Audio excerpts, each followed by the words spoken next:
And we're back. Happy Tuesday, television family, the 15th day of October, 2024. I am Dan Kuntz. 3 weeks until Election Day. Thought I'd throw that out there.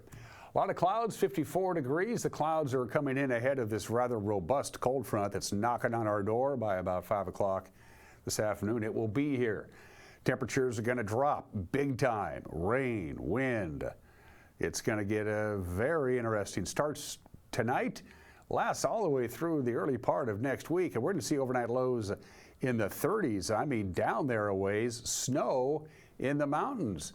Measurable snow in the mountains. This long stretch of sunny, mild weather is about ready to come to an end, and I mean in a big way. It all starts later on today. Forecast details are on the way, as is news. Sports, we'll highlight the baseball playoffs because it's my favorite sporting event. I think you know that by now. And we have a new boss. Yes, you know by now. A couple of weeks ago, Wick Communications purchased our company, solely on broadcasting, the parent company of the NCW Life Channel. Francis Wick, the CEO of Wick Communications, was in town last week to get to know the crew. Our own Jefferson Robbins sat down with Francis. Fascinating interview, interesting gentleman. We'll have that conversation for you in the back half of the program. It's one of those scenarios. We got 5 pounds worth of show and a 4-pound bag to put it in. Let's go. Tour around the valley. We're still a ways from sunrise, not till 7:20 this morning. Sunset tonight, 6:12, about 10 hours and 51 minutes, give or take a couple of seconds. We continue to lose about 3 minutes and 19 seconds of daylight a day, but the sun takes a little bit longer to rise, so we still get more ambient light in the morning and around sunset. It's not like turning off a light bulb, I guess is the best way to put that. Lake Wenatchee is a beautiful place, and the Lake Wenatchee camera is a beautiful view. I don't know if they're past the peak of fall colors. I know the fall colors are down here in the Wenatchee Valley now. Most of the trees that I've seen around here, except for maybe a couple of the trees that hang on to their leaves a little bit longer, like the maple trees have really started to turn. I think Lake Wenatchee may have hit its peak. I'm not sure. You can see the clouds are there, though, and they're pretty much everywhere now. It's going to be a cloudy day today, but it's still going to be very mild indeed. About 71, which is what we hit yesterday. Billy Goat's always a gorgeous view, and look at that. They have some clouds up there. That camera is zoomed back about as far as we can zoom it back. Let me check in. OMAC here at 54. It's exactly what we are right now. Cloud cover is keeping everybody about the same. 54 in Wenatchee, 52 in Ellensburg. It's the upper 40s in Moses Lake. Manson's at 54. OMAC's at 54. Chelan's at 53. That's what the cloud cover will do. Even out the temperatures. And the Wahadas camera down south by Royal City. A lot of real estate there, folks, to look at. They have a few high clouds as well as they begin to roll in. And again, it's going to be mild today, and then big changes are heading starting really tonight and all the way through the week. It is a cold front. It's going to cool us way down. Check out this slide from the National Weather Service. This is today's high temperatures juxtaposed to what they're expecting on Thursday. Big cool down. We're looking at, lower 70s today for our afternoon high. We won't even get to 60 by Thursday. Keep in mind our normal high is 62. We're going to be going from well above normal to well below normal in a very quick period. We're also dealing with some wind in addition to that. And check this out. Measurable snow in the mountains, a distinct possibility on Wednesday night into Thursday. It's going to be chilly here. We're going to be almost at freezing for the overnight low Wednesday night into Thursday morning. And with the moisture associated with it, there's about an 80% chance that Stevens Pass could get 2 inches of snow. There's a 50-50 chance that Stevens Pass could get at least 6 inches of snow. Washington Pass on the North Cascades Highway, they have an even better chance of getting some snow. Yeah, here it comes, folks. How long it's going to last, we don't know. But there's a lot going on from the National Weather Service. One more day of the warm stuff. 72, but it is going to be cloudy. Rain about 5 o'clock this afternoon is when the rain's going to start. About a 60% chance of rain, and that rain will taper off right around midnight. Will eventually clear out a little bit. 47 for the overnight low. Partly sunny, a little breezy on Wednesday. That's the last dry day, it looks like, with a high of 62. Wednesday night, we're going to be dipping down into the 30s for the overnight low with a good chance of rain. Thursday, good chance of rain, only 58. Will be dry Thursday night, Friday, and Friday night, but it's going to be chilly. Look at the overnight low Thursday night into Friday. 34 degrees. That's why they're thinking about maybe some snow in the mountains, and we stay cold. all things considered, on Friday, Saturday, and Sunday. So finally, autumn is going to come, and boy, is it going to come in a big way. And again, it starts at about 5 o'clock tonight. We're going to take a break, and when we come back, we'll do the news. You're watching Wake Up Wenatchee Valley on the NCW Life channel.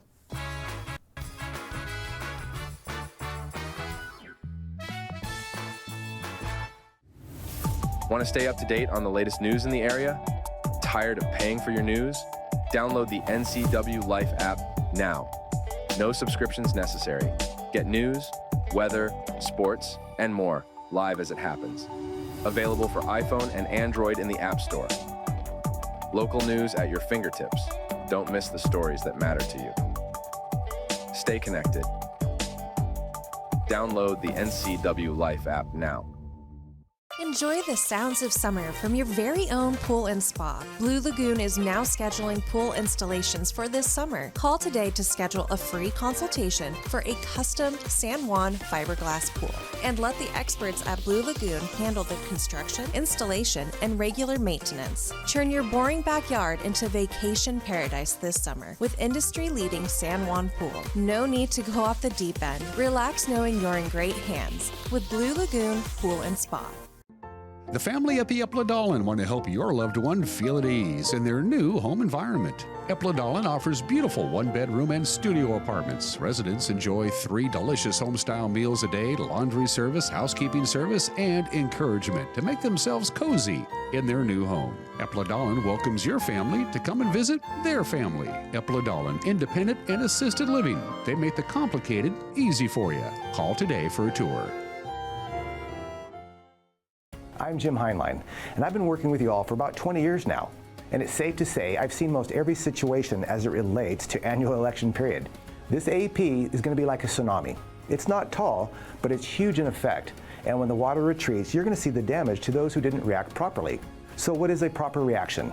Well, call a local insurance professional like Springwater Insurance. We have already developed a strategy for those of you who need a change. Give us a call at 509-888-2600.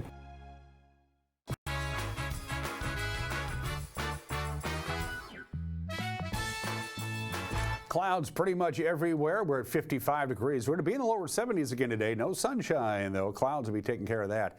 The rain starts about 5 o'clock tonight, and we are seeing some big changes to the weather, as you know by now, starting tomorrow. It's just about 8 minutes after the hour. The body of a missing Moses Lake man was recovered Sunday afternoon from the Potholes Reservoir. 54-year-old Richard Smith had been missing for 10 days since he took his personal boat out for an October 1st fishing trip. Authorities searched the lake by various means. They found his tackle box and they found some other gear. Grant County Sheriff's deputies say Smith's body resurfaced about 100 yards from that site. His family was informed Sunday, and his body was placed in the care of the Grant County coroner, who will work to confirm the cause of death, but foul play is not suspected. An East Wenatchee couple has been fined $3,500 for repeatedly burning brush inside the city's urban growth area, despite a ban on such practices. The Department of Ecology says Jacob and Debbie Ramos carried out 3 controlled burns.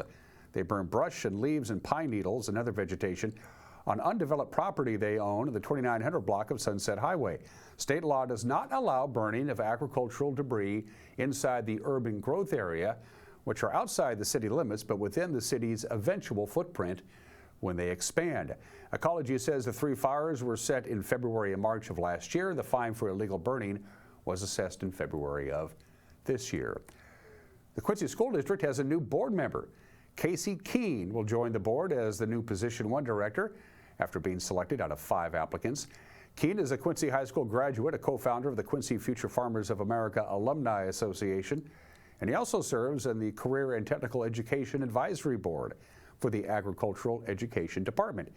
Keene takes over Position 1 after Tricia Lubach stepped down back in August. Keene was chosen by the board following the interviews on the October 8th meeting. He will serve on the board until the position expires in 2025.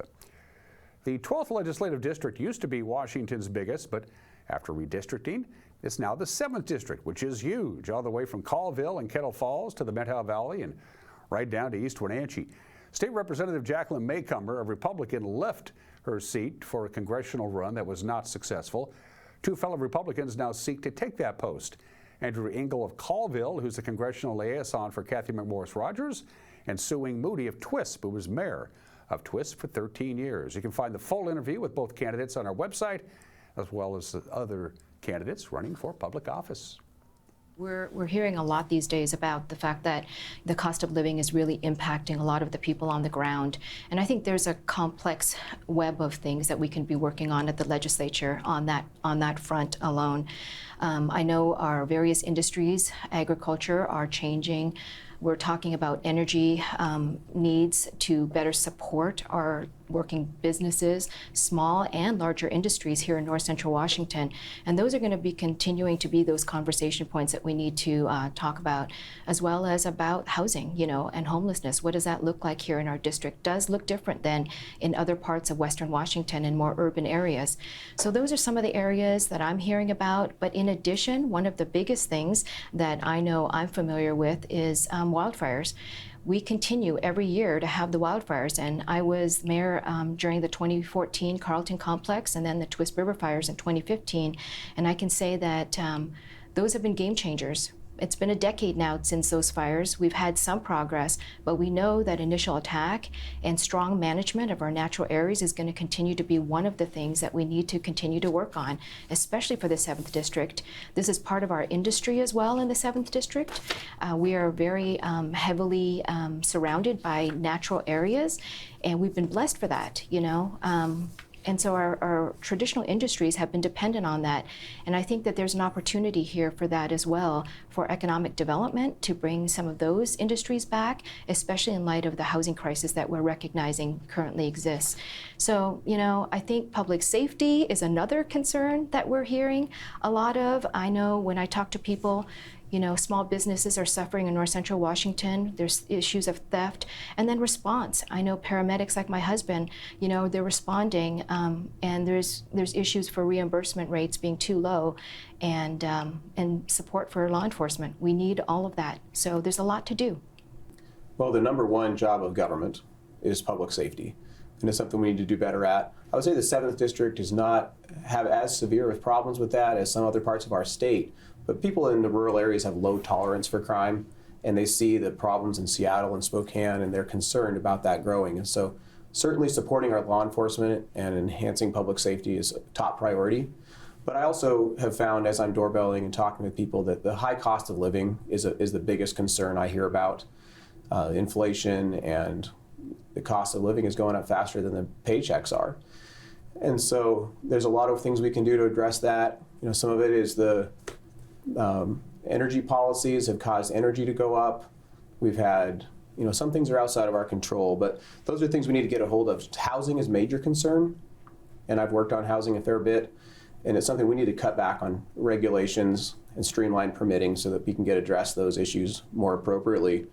But also, supporting our veterans. We've got parents are concerned about schools. We need to keep working on that, protect the Second Amendment. There are a lot of issues in this district, and I'm looking forward to getting to work on them on the behalf of the people. And finally, a short segment of North Emerson Avenue is going to be closed for the next couple of weeks while crews carry out a curb and crosswalk project. Emerson between 5th and 4th is inaccessible except for residents along that short city block as part of a pedestrian crossing installation. It includes new accessible curb ramps, new signs, and flashing beacons to make passages safer across 5th Street. The city says the work could go on for the remainder of the month. And that is the news on this Tuesday. If you're interested in knowing what's going on around here, we invite you to watch the news tonight on television at 5, 6, and 10. That's the TV airing time. But it's also up and running on our homepage, our YouTube page, our Facebook page. We try to make it our newscast as accessible to you as we possibly can. I think we pulled it off. And if something out there you think is newsworthy, you get a hold of us. Send us an email, news@ncwlife.com. Sports is next. You're watching Wake Up Wenatchee Valley on the NCW Life channel.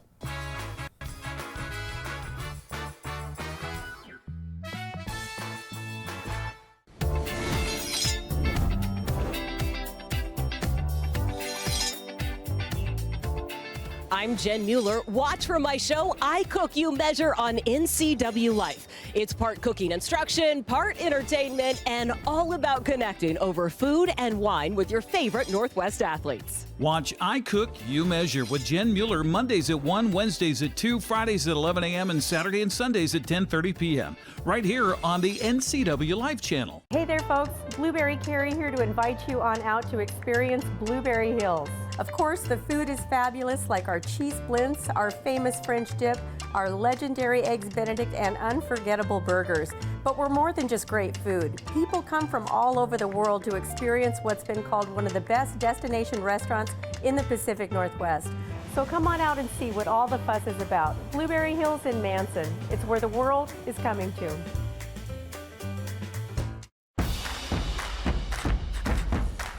A ductless unit from Carrier can keep anyone comfortable. Take Shelly, for instance. She finds me time in her new attic-turned-home gym. And with her Carrier ductless unit, the temperature is always perfect. No matter how intense her workout gets. Carrier. Total comfort, totally happy. Turn to the experts, Carrier and Alpine Air. Heat and air, call Alpine Air. Here's your coffee. That'll be $5. Thanks. Oh, it's only $5. Oh, I like paying double. Why? I've always paid more. You wouldn't pay double for coffee. So don't pay double on your heating bill. Cut your heating bills by up to half when you switch to a heat pump or ductless mini split and get cash back from Chelan PUD plus federal tax credits. Learn more at chelanpud.org/save.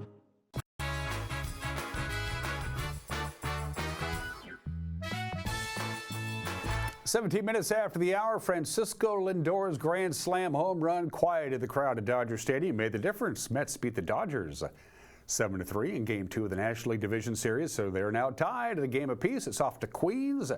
They'll do battle tomorrow night at 5:05 on FS1. And in the Bronx, Juan Soto's home run, Giancarlo Stanton's home run. Yankees knock off the Guardians 5-2. Yankees lead that series 1-0. And they are the only game going on today. Here's your schedule. And it's the Yankees and the Guardians again at Yankee Stadium in the Bronx at 4:35 first pitch. If the Yankees win, they'll take a 2-0 lead. And of course, we all hope that they do. Seattle Kraken wrap up their 3-game road trip. They're in Music City, Nashville tonight to take on the Predators. That'll be on Kong TV at 5 o'clock. It's early in the season. Seattle only has 2 points, which is 2 more than Nashville. A couple of quick scores last night. There was a few rare high school sports and prep soccer. Okanagan knocked off Omak 2-1. In volleyball, Kittitas swept Cascade. And Waterville Mansfield took care of Pateros. That's what happened. Now here's what's going to happen. Wenatchee, of course, still undefeated in league play. They have a sizable lead. They're 7-0. They got West Valley coming to town tonight at 7 o'clock. Davis is at Moses Lake and Big 9 Sucker, and Sunnyside is at Eisenhower. In the CWAC, it's Quincy on their way to Selah tonight at 6 o'clock. Toppenish will host Ephrata. Othello will welcome Ellensburg, and East Valley welcomes Grandview. Other soccer schedules, Kashmir undefeated in league. They'll try to keep that record intact. They'll take on Connell. It is Chelan hosting Cascade. Brewster will be at Tenasket. Liberty Bell welcomes Lake Roosevelt. Manson welcomes Bridgeport, and Orville is at Pateros on the pitch. In volleyball in Big 9, Wenatchee still undefeated in league. Tough one, though. They'll be at West Valley tonight. Moses Lake will be at Davis. Eisenhower's at Sunnyside. Eastmont has the night off. In the CWAC, it's Ellensburg at East Valley, Grandview at Selah, Toppenish at Ephrata. Tri-Cities Prep will take on Quincy, and Prosser will be at Ephrata. More prep volleyball. Kashmir, again, undefeated in league. They'll take on Connell at Kashmir's gym. Omak welcomes Chelan. Cascade welcomes Bridgeport. Okanagan travels to Tenasket. Brewster is at Lake Roosevelt. And more prep volleyball. Manson, defending state champions, welcomes Liberty Bell. Soap Lake will be at Thorpe. The Garden City Academy will travel to Antioch.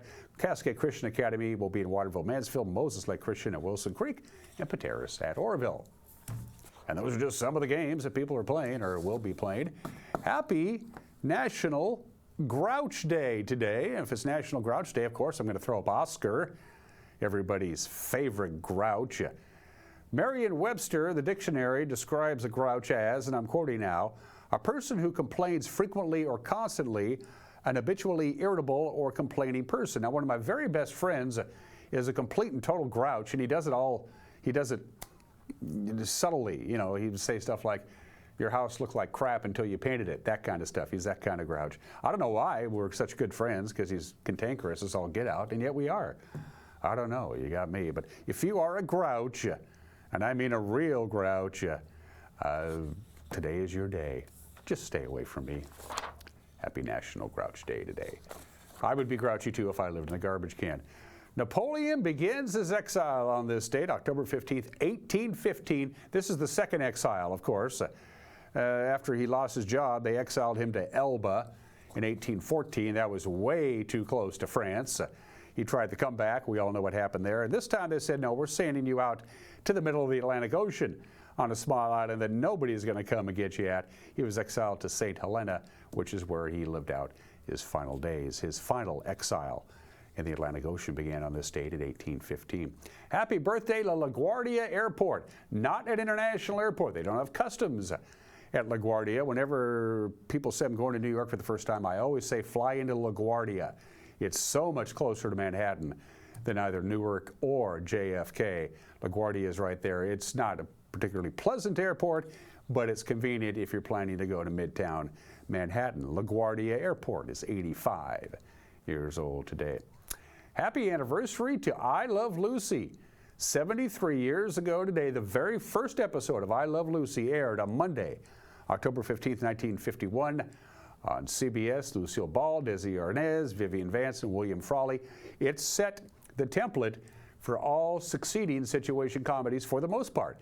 It was the first scripted television program to be shot on 35mm film in front of a live studio audience, and that's how most sitcoms are done to this day. I Love Lucy, 73 years old today. I love Lucy and she loves me. We're as happy as two can be. I still can't believe what I watched when I watched this. October 15th, 1988. Game 1 of the World Series. 2 outs, bottom of the ninth. Dennis Eckersley, the best reliever in baseball, faces Kirk Gibson, who could barely stand, much less swing a bat. I think we all know what happened. In case you didn't, you're going to see it again. But the game right now is at the plate. High fly ball into right field. She is gone!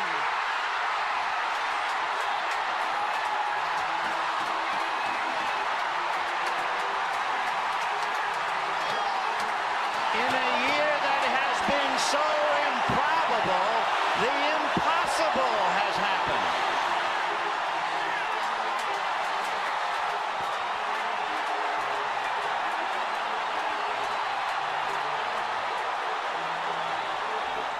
Of course, the Dodgers would go on to upset the A's in the World Series, 5-1. That was Kirk Gibson's only at-bat in the 1988 World Series and made history on this date 36 years ago.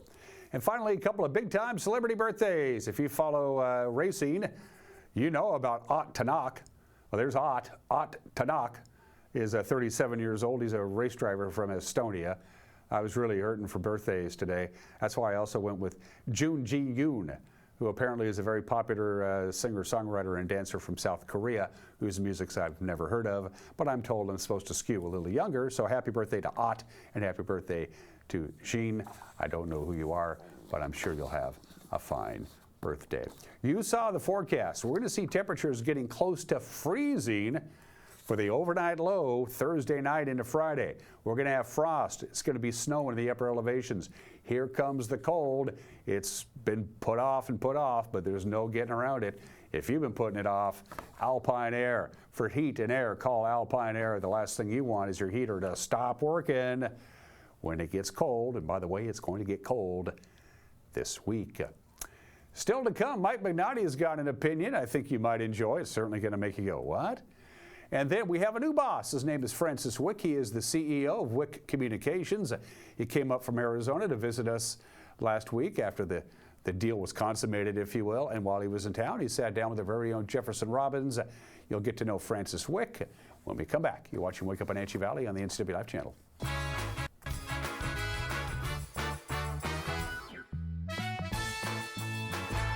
It might be sunny now, but fall is in the air, and we've got you covered here on the NCW Life channel. If it's Wenatchee Panther football, volleyball, or girls soccer, we've got you covered. So tune in to your local TV station, the NCW Life channel, for Wenatchee Panther sports. Coverage is presented by our platinum supporter, Alpine Air Heating and Cooling, Abby's Pizza, Apple Valley Honda, Coldwell Banker Cascade Real Estate, Global Car Care, Harvest Valley Pest Control, and Highlander Golf Course and Grill. Highlander Golf Course and Grill, located in East Wenatchee, offers terrific views and challenging play for golfers at every skill level. From the golf course to the grill, you don't need to be a member to dine in style and play golf too. Highlander's well-groomed fairways and greens keep it difficult, yet friendly for your regular rounds of golf or a new destination for you and your out-of-town friends. Contact the Highlander Pro Shop today to schedule your tee time, outing, or tournament. Open 7 days a week, where everyone is welcome to play and eat.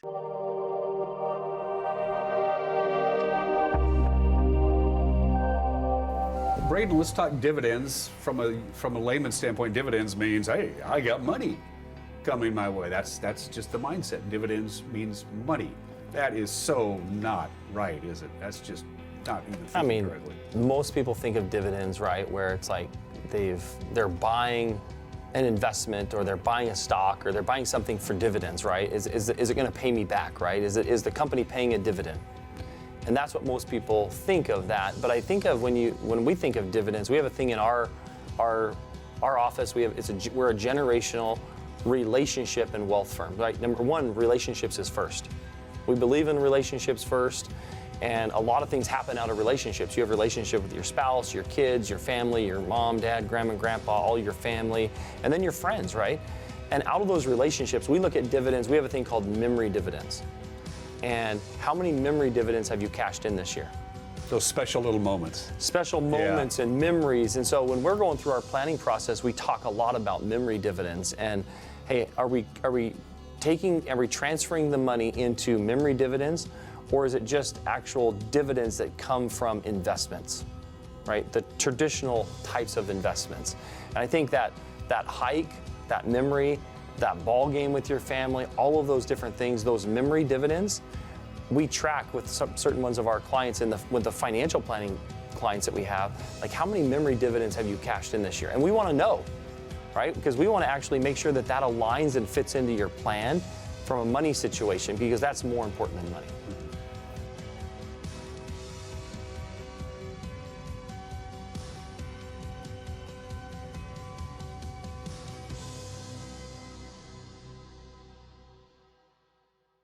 There's no place like home, because home is where we're totally comfortable. It's where we can be ourselves and let our guards down. It's where we make memories, and we're always imagining new ways to keep it totally comfortable. Carrier, total comfort, totally happy. Turn to the experts, Carrier and Alpine Air. Heat and air, call Alpine Air.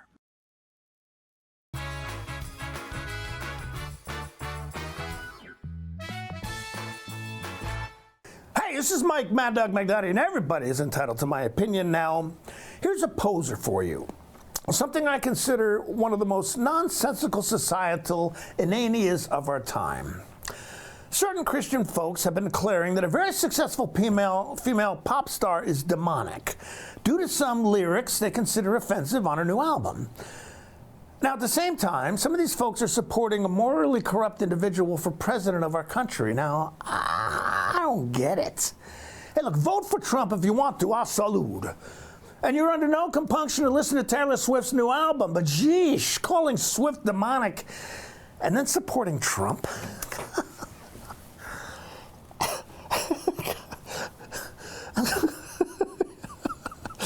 This is Mike Mad Dog McNulty. And that's my opinion.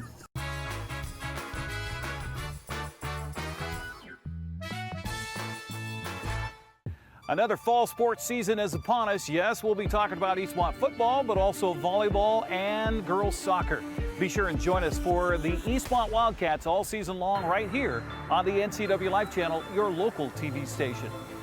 Coverage is presented by Alpine Air Heating and Cooling, Kennedy Real Estate Group, Les Schwab, Sangster Motors, Save Mart, Together for Youth, and Valley Tractor. Global Car Care has the best customer service in the Valley. From the moment you walk in the door, their goal is to help you stay on the road, so you can keep doing what's important to you.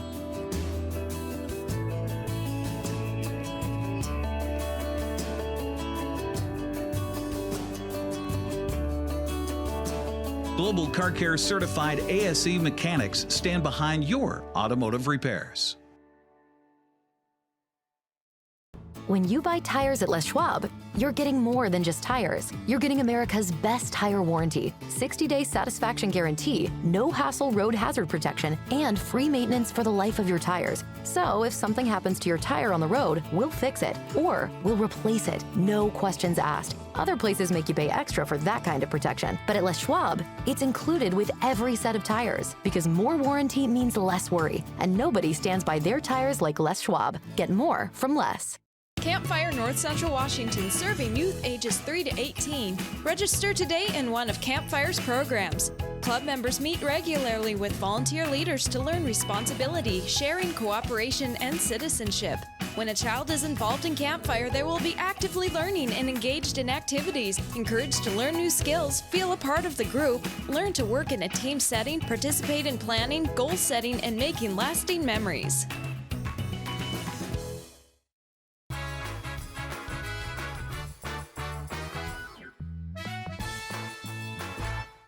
Jefferson Robbins with NCW Life. On October 1st, this station became part of the corporate family of the Wenatchee World newspaper. Our station was acquired by WIC Communications, which is the ownership group that took ownership of the Wenatchee World in 2018. To talk about that enterprise and the project of pushing journalism into the future, we're joined by WIC Communications CEO, Francis Wick. Francis, thanks a lot for being here today. Thank you for having me. I really appreciate it. Yeah, absolutely. Tell us more about WIC Communications. What's its origins and how has it gotten to where it is now? Yeah. So our family company is just on the verge of celebrating its 100th year of existence. It was founded in a small town in Ohio, Niles, Ohio, by my grandfather and my great uncle Jim, shortly before the Great Depression. And over time, newspapering and journalism really became the heartblood of our family and our family company, expanding through small communities across the country, and eventually the family moving to Arizona, where we're headquartered today.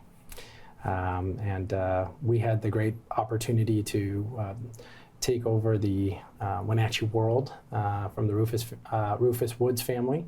And that has been an incredible opportunity that we've taken very seriously to serve the Wenatchee Valley. And it's a beautiful business to be associated with, the calling of local journalism and what that means.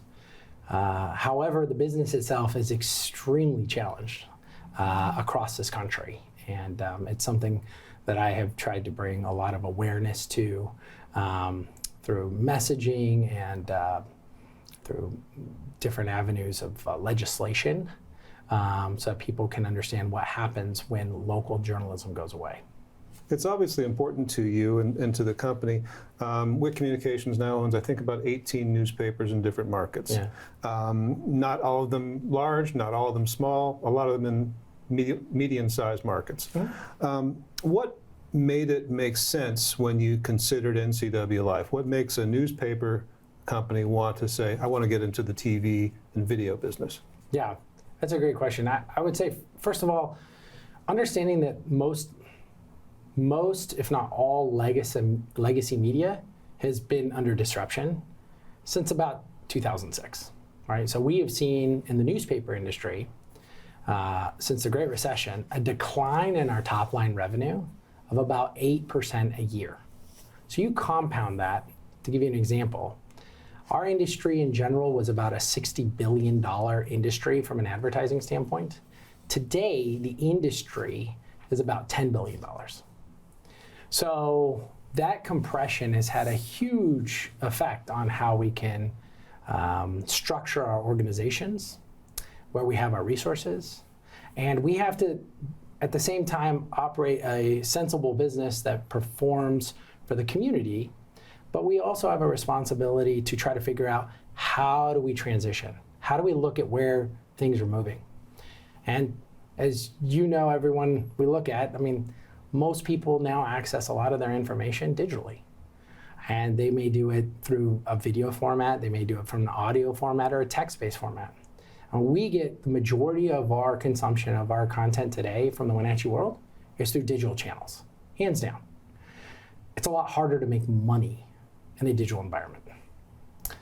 So as we look at the Wenatchee Valley and what it means to WIC Communications and how we can best serve it, we see very much a future where it's not necessarily about the medium that we're distributing on. I'm sorry, it's not necessarily about the channel that we're distributing, it's the mediums, and make sure that they all come together. So whether it's text, video, audio, and the work that you all do here at NCW Life is incredible. You fill a channel that we don't currently serve, right? The approach that the newsroom takes is a little bit different than what the Wenatchee World has, and there are a lot of complementary efforts that should be assumed in that aspect. And then as we look at it, we think that one of the growth segments, the data shows, it's not we think, the data shows that one of the growth segments for consumption of news and local advertising is video. And so the capabilities that NCW Life brings the Wenatchee Valley and the Wenatchee World make complete sense on where we want to ultimately build an organization to better serve the Valley in the future. So as video and as print all sort of converge in the digital space, you want to see those work as one? I think we want to see them function together, work together in a way that complement each other, because each medium has a different value in how it tells a story. And there are some cases like we may duplicate efforts, and there may be other cases where we don't necessarily need to duplicate efforts. But at the end result, we want to make sure that we're providing enough breadth and reason of the journalism that we're providing, that the community is well equipped and informed and feeling good about where they can go and get their information. Well, you talked, Francis, about some of the challenges facing local journalism and some of the declines that it's seen, but what kind of things are giving you, at this moment, optimism about the future of local journalism? What are you seeing on the horizon that makes you think, you know, this has got room to grow and can still serve a community? That's a great question. I would say what gives me optimism is talking to people who want to come into journalism, like what that mission is to them, why they want to help inform a community. I think the business model in itself is in a really tough spot, and we're going through a transformational period of time where we need to double down and triple down on what that new model feels like, and it's going to require some innovative approaches. It's going to require a lot of change, and change is so innately uncomfortable for people, Jefferson. Like, I can't stress this enough. Like, it doesn't matter what organization I'm in, if it's a newspaper or any other like peer business that I'm talking to, when you talk about change in itself is so hard for people to handle. And that's what we have to do. We have to be willing and open to change and understand that some of the things that we've done in the past that were successful no longer work. And some of the things that we're going to try to do to be successful may not work either. But we have to try it. We have to be open to it. And so, in many ways, this is such a unique and exciting moment in time because we get to try something different, right? There's no right way because the path hasn't really been created yet. There are ways for us to consider how we can do this, that it's sensible and can ultimately be financially successful. And that's the key. Every business has to be financially successful. And that has to do with the relationships that we have in a small town. And the reason why we're very excited about what this can be for NCW Life and Wenatchee World is that Wenatchee Valley is a region that wants to support local. So when we go to business owners and we say, look, we can provide these same advertising services that you might be working with somebody in Seattle or Spokane or perhaps in Silicon Valley, we can do the same thing here. Oftentimes they'll step back and say, okay, you know what? We want to support our neighbors. We're willing to leave those dollars here and work with people that we can pick up the phone, go grab coffee with, and talk it through. And that's a big deal. So I am optimistic. I will tell you, the short term is going to continue to be very challenging. And I also think that big tech has a role in all of this, right? Like we're playing in a space that is largely controlled by few organizations that are based in Silicon Valley. And I think we tend to forget that because we're so consumed with what's right in front of us, not realizing just how the infrastructure of the digital environment is controlled today. You talked a little bit about the financial aspects of local journalism and how there's challenges there. One of the things that I think has been proposed and which you've looked at is different funding options for local journalism.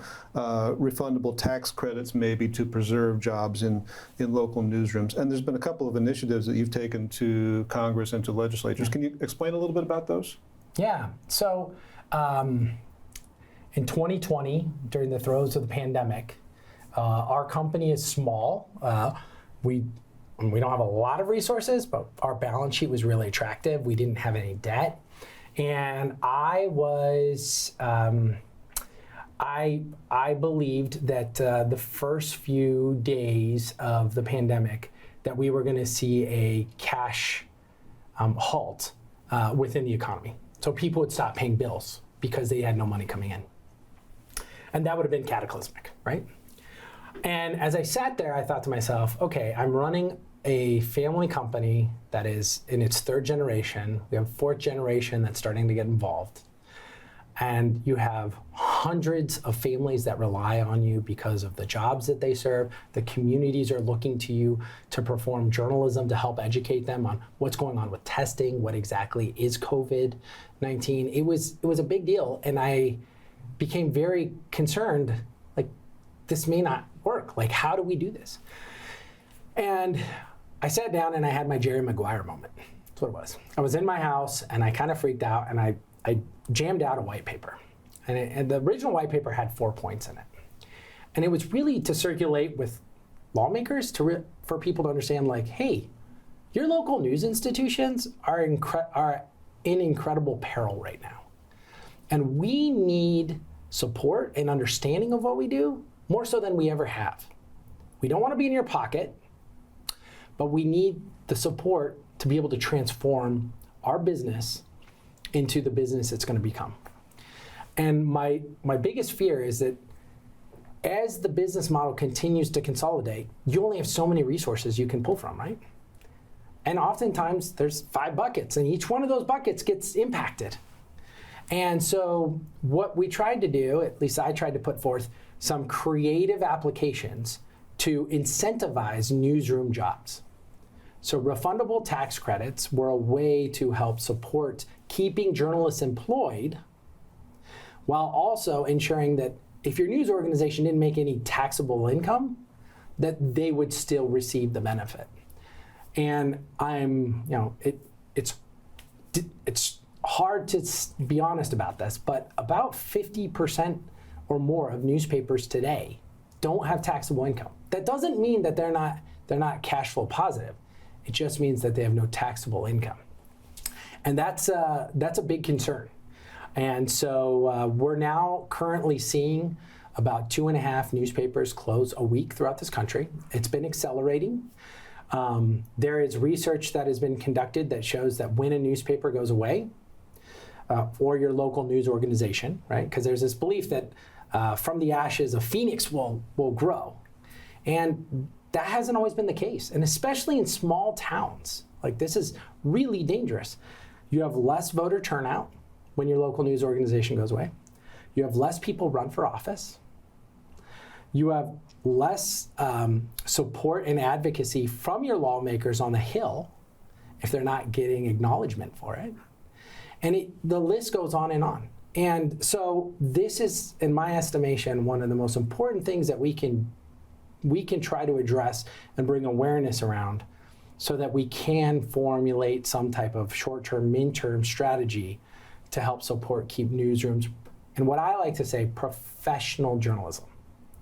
And maybe in a couple seconds we can touch base on that, because this is a big deal for me, is what we qualify professional journalism. Let's talk about the mechanisms behind the tax credits that are proposed. There were 2 pieces of legislation: the Local Journalism Sustainability Act, that's about 3 years ago now, and the Community News and Small Business Support Act, which is in the current Congress. Yeah. What's the mechanism? What kind of system do they seek to set up? How does the money flow? Good question. So the first piece of legislation that we introduced was the Local Journalism Sustainability Act.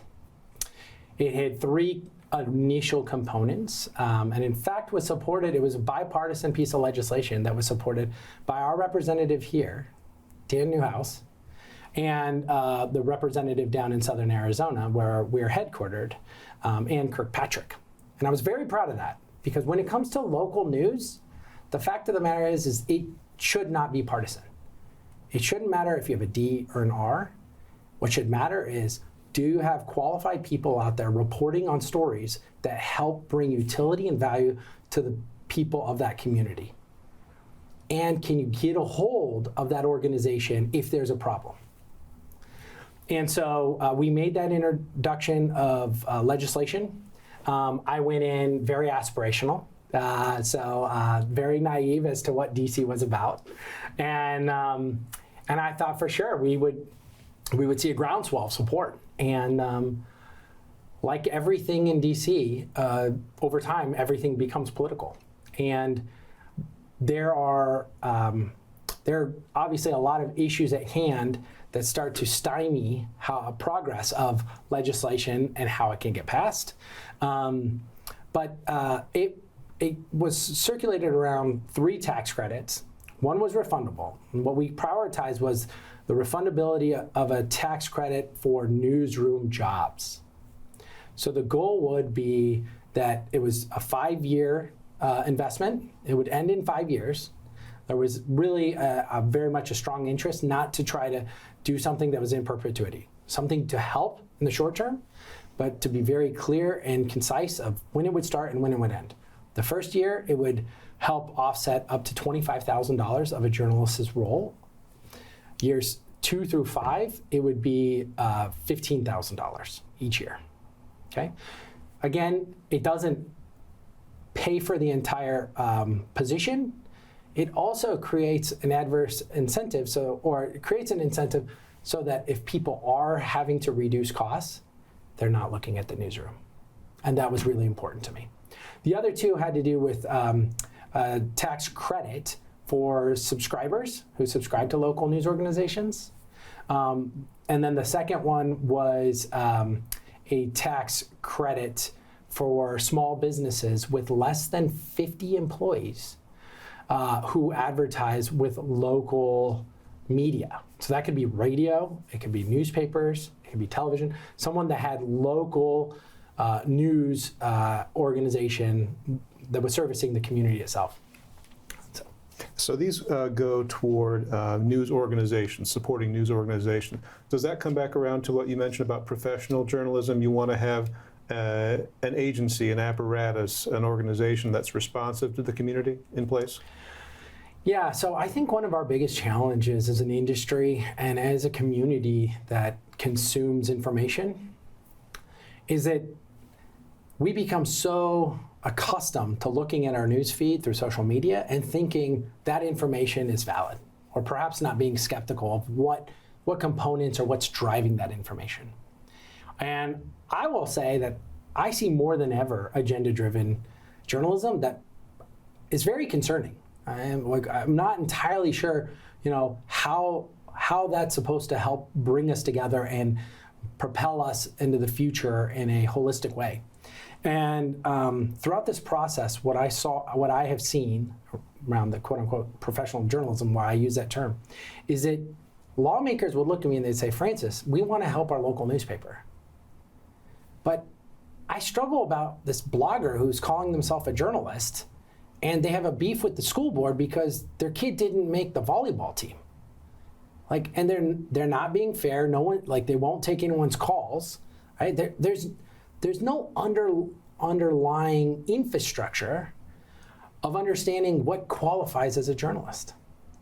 And this has been a pretty difficult arena for me to address, because originally you would look at your local newspaper or you'd look at your local news video organization and you had trust, right?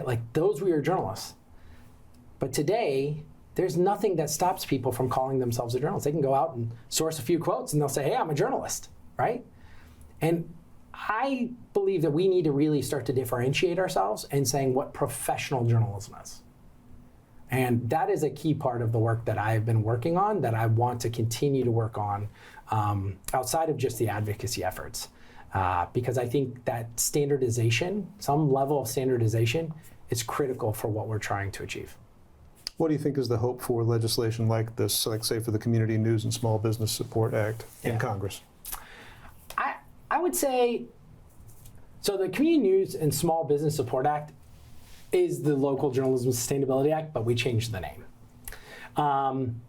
I think there is hope. There's always hope, Jefferson. There's hope. There's a tax bill coming up next year. So we have been working and angling ourselves pretty hard on this. Just keynote, something I've learned since working in DC on these efforts, typically takes about 7 years to get something passed in legislative efforts, which is, I think, in itself quite telling. And I think that there's a chance. If there's a chance, it's clearly going to be around the tax credits, the refundable tax credits to support local reporters in newsrooms. There's a secondary piece of legislation that's out there that I think is quite interesting as well, and that is the Journalism Competition Preservation Act.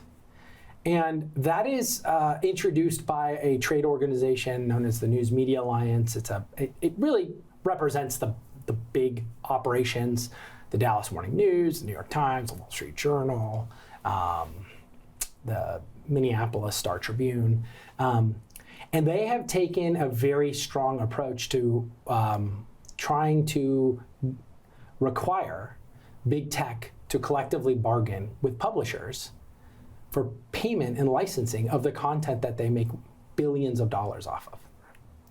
And we have seen legislation of similar sort get passed in Australia, France, the UK, Canada. In fact, that we have a publisher who has Canadian assets and now has some assets here in Washington State, who I understand it's been very supportive for them. So there is a responsibility. I mean, big tech has a responsibility here, and I want to be very clear. You know, we have a very, I would say, reasonable relationship with Google. They do a lot of work within the space to help try to support journalism.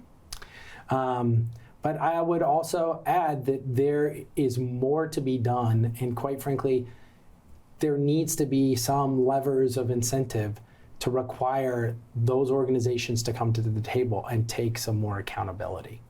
And I would like to see it happen holistically outside of legislation or something like that. There is another piece of legislation that's moving. It's just a very pared down version, kind of passed in California. And you're starting to get a lot of indications that different states are taking up different approaches on how to support local journalism. So that gives me a lot of hope as well. Well, Francis, you've overseen a bit of expansion of WIC Communications as CEO during your time. You'll be ending your time as CEO later this year. What's next for you? Thanks. Well, my full focus right now is WIC. And I will continue to work for WIC as a board member, as a family member, as an advocate of the company. At the end of the year will be nearly 9 years that I'll have been in the chair of CEO. I'm 43 years young, and it's time for me to put my hands towards some other things that are outside of the CEO chair. And I think that's really important, and I'm very excited about it. So the first thing I will do is I'll take some time to myself. That's the first thing I will do. I am working. There are some areas that I have interest in that I will continue to work in and work alongside. But I'm not 100%, prepared to say this is exactly what I'm going to do until that time's come, and I want to make sure that I'm fully focused on my transition out of this role for WIC. Anything else you think we should know, Francis, about your company, your presence in Wenatchee, the NCW Life and Wenatchee World relationship? I would say two things. It has been one of the biggest honors in my life to lead our family company and to work with the people that I do. And it is such a difficult business. And it's one that's not thanked enough. And for anyone that's out there in the Wenatchee Valley, if you have a moment and you see a reporter, whether from NCW Life or from the Wenatchee World, thank them. You don't have to agree with them, but thank them. Get to know them. These are your community members. These are your neighbors. And that's really important. Francis Wick, CEO, Wick Communications. Grateful to you for being here. Thanks. You're watching the NCW Life channel.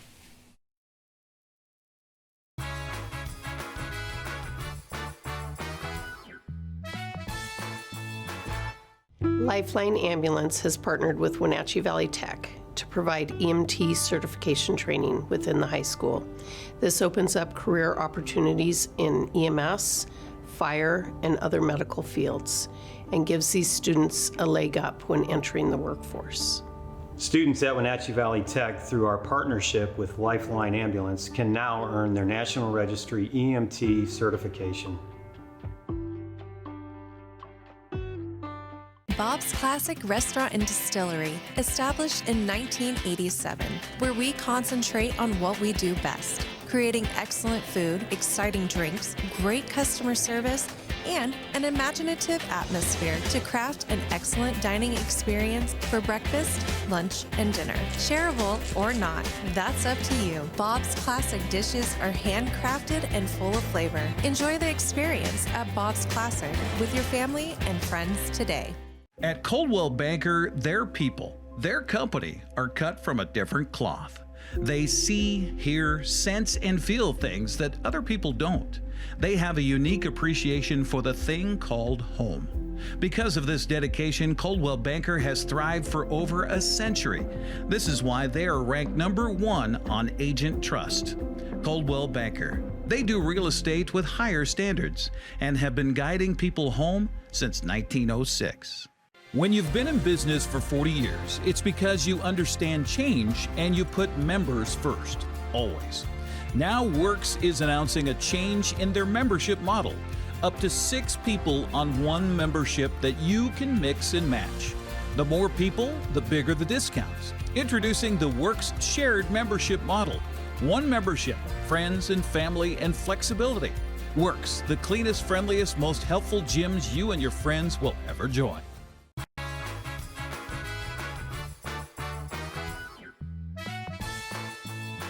It is still 55 degrees. One more day of unseasonably warm temperatures. We're talking right around 70, 71, 72.